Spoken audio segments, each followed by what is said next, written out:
You've got a new toy here, and it's called a...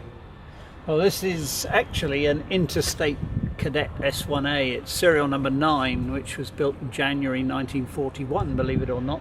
But over the last few years, it's been restored and renovated by a guy called Doug Traeger in America, and he changed the engine and the brakes and a whole variety of other things, and called it the Super Cadet because the engine's a bit more powerful and it goes a bit better. Anyway, it's arrived here at Tyabb, and over the last few weeks we've been putting it together and getting it ready, and now I've got to learn to fly it and taxi it, so that's what I'm going to do this afternoon.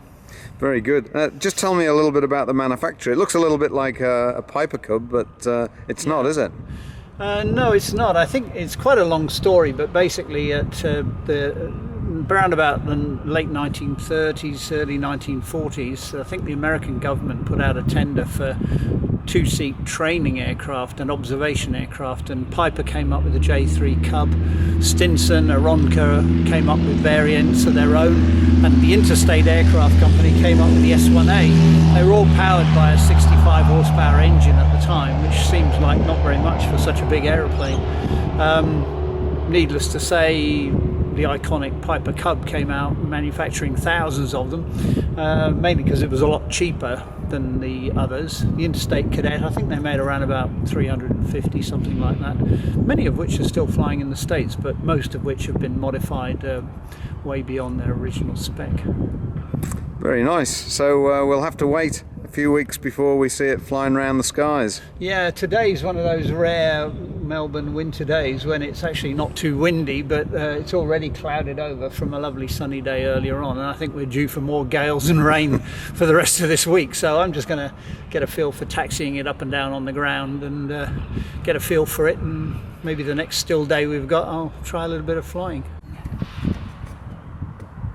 The original didn't have a radio, didn't have an electrical system, had a hand swing starter, I guess.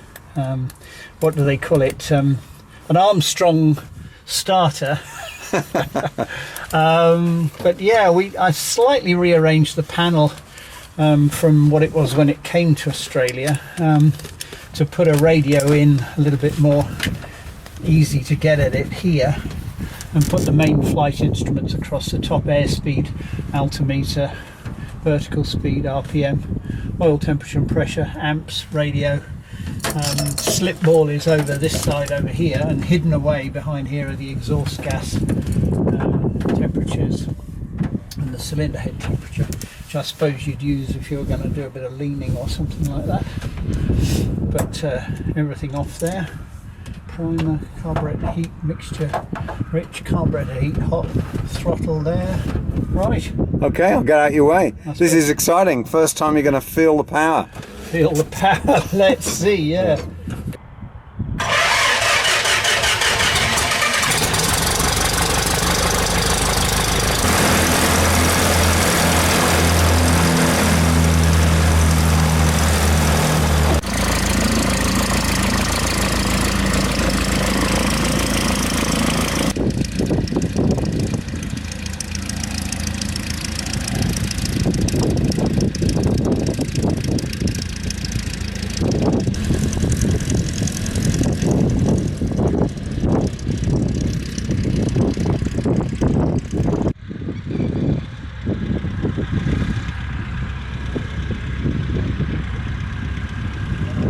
Right, there's no gravity too, aren't there?